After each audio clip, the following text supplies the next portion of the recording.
Dios bendiga, mis amados hermanos, la paz de Cristo sea sobre vuestras vidas y todo aquel que pueda escuchar la palabra del Señor.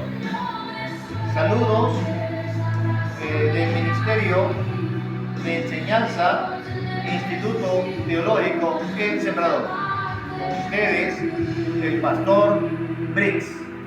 Vamos hoy a abrir nuestras Biblias en el libro de de Daniel, capítulo 9, versículo 27. Amén. Dice la palabra de Dios así. Daniel 9, 27 dice: y por otra semana confirmará el pacto con muchos. A la mitad de la semana hará cesar el sacrificio y la ofrenda. Después, con la muchedumbre de las abominaciones, vendrá el desolador, hasta que venga la consumación, y lo que está determinado se derrame sobre el desolador. Gloria a Dios. Santo es el nombre del Señor. Amados hermanos, según la Escritura, dice en el libro de Daniel que es la última semana. Según la profecía, habla de las 70 semanas, de las cuales se han cumplido 69. Todos nosotros esperamos la semana última, que está compuesta por 7 años. Es un periodo de 7 años, amado hermano. Y esa semana, ¿dónde se encuentra? Se encuentra en el libro de Apocalipsis. Apocalipsis habla de la última semana. Lo habla en parte. ¿Por qué digo lo habla en parte Apocalipsis? Les explico. El libro de Apocalipsis está dividido en capítulos. Pero Apocalipsis, todos los capítulos no son continuos. Que el capítulo 2, que el capítulo 3, capítulo 4, 5, 6, 7, 8, 9, 10, hasta el último capítulo. No son continuos.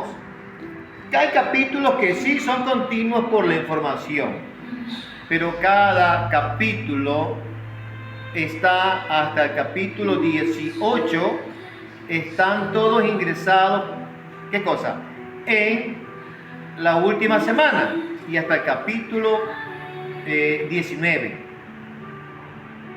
¿Por qué les digo esto? Porque en el capítulo 20 ya no es la semana. El capítulo 20 es el gobierno ¿de quién? De Jesucristo. Apocalipsis capítulo 20. Arriba dice el milenio. El milenio es el tercer día de Oseas capítulo 6, versículo 2. ¿Qué quiere decir esto? En Oseas capítulo 6, versículo 2, dice así: y en el segundo día nos dará vida. Así dice la palabra de Dios. En el segundo día nos darás vida. Y al tercer día nos resucitarás y viviremos delante de Él. De esa profecía ya se han cumplido los 2 días, que ya mismo lo vamos a explicar. 2 días. Falta el tercer día.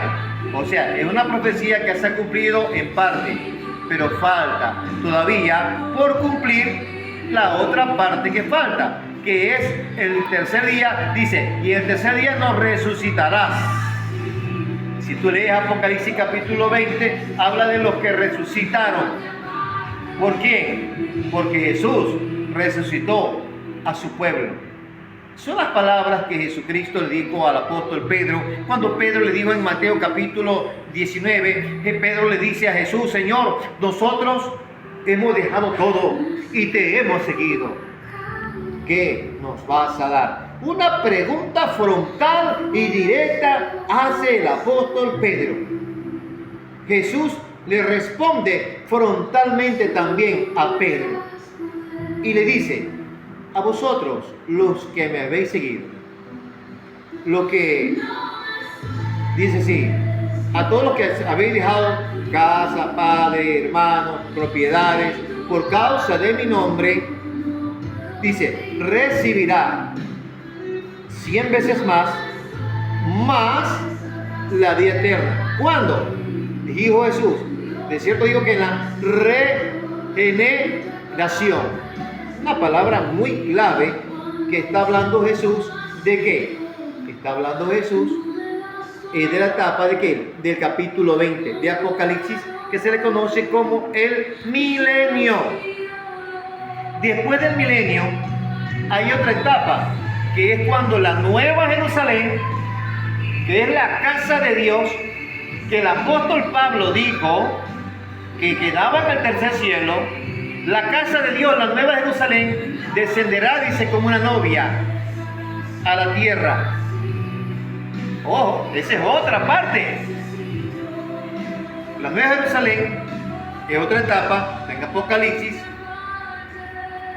Apocalipsis 20 es el milenio. Pero también hay otra etapa que está en Apocalipsis. En el capítulo 1, ¿de qué habla? Jesús se presenta tal cual Él es. Se presenta Jesús con sus vestiduras originales. Sí, con su cabello, con el color que Él tiene. ¿Y cuál es el color del cabello de Jesús? No es como le dicen el rubio de Galilea.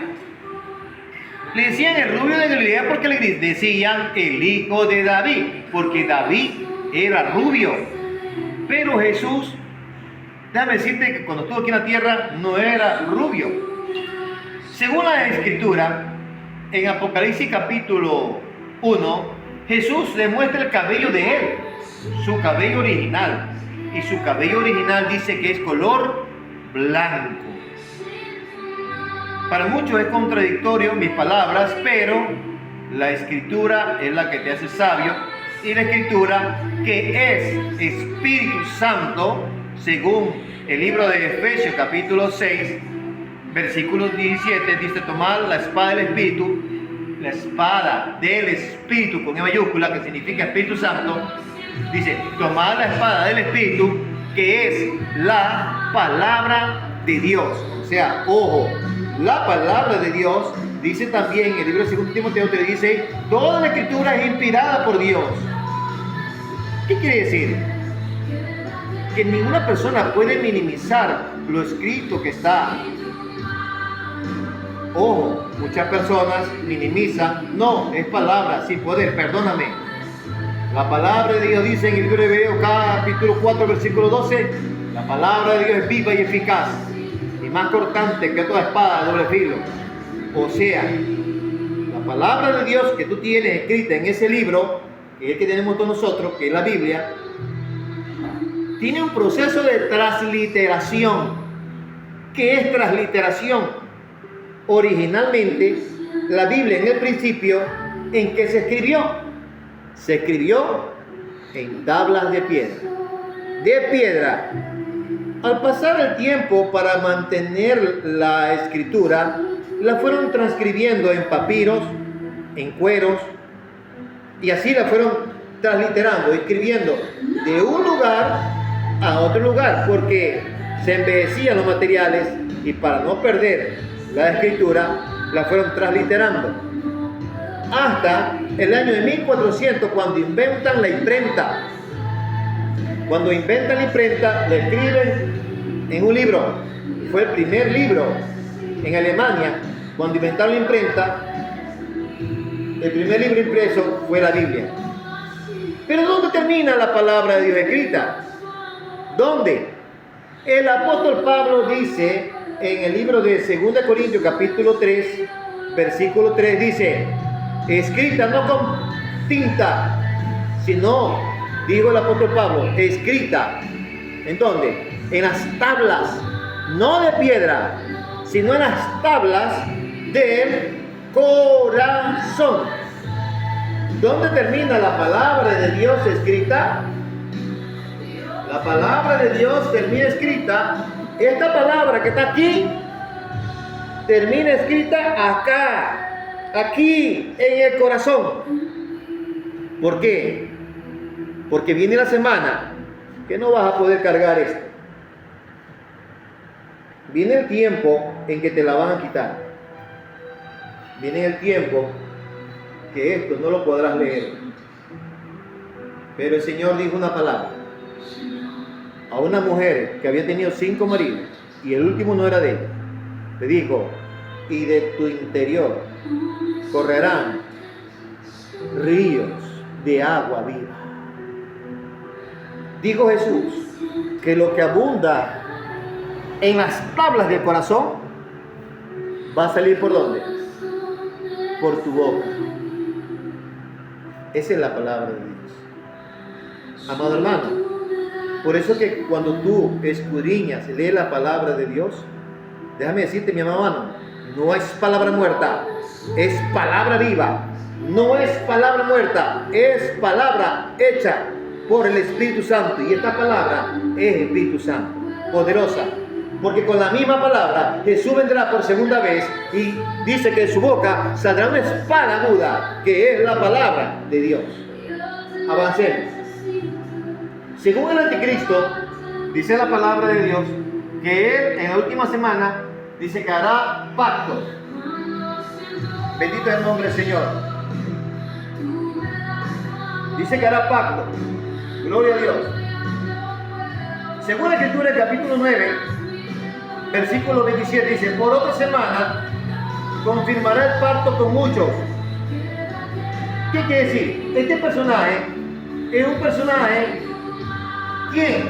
¿Qué tipo de personaje será él? Según la palabra de Dios, dice que él será, en Apocalipsis capítulo 6, dice que tiene una corona. ¿Eso qué significa? Que él será un rey. Pero resulta que en los tiempos que vivimos ahora, ya los reyes no existen. Ahora a los reyes se les conoce como presidentes. O se les conoce como ¿qué? Como primer ministro. En otros países se les conoce como dictadores, según cada país. Pero la palabra rey ya no se usa.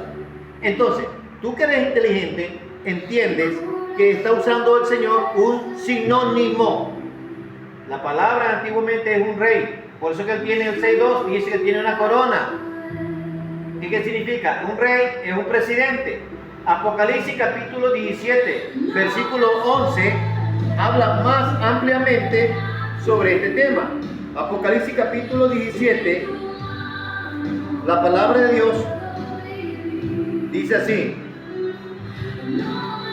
Apocalipsis capítulo 17, versículo 11. La bestia que era y no es, también es el octavo. Dice aquí, y es entre los 7 y va a la perdición. 12.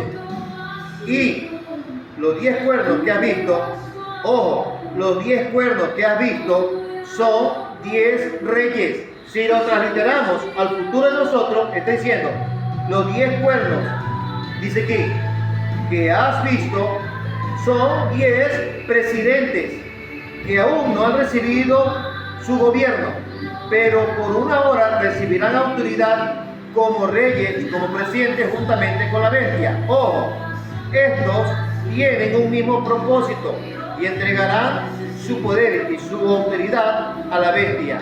¿Qué quiere decir? Son 10 presidentes que van a estar, ¿qué cosa? Alineados todos para entregarle su poder. ¿A quién? Al anticristo. Continuamos con el segundo periodo.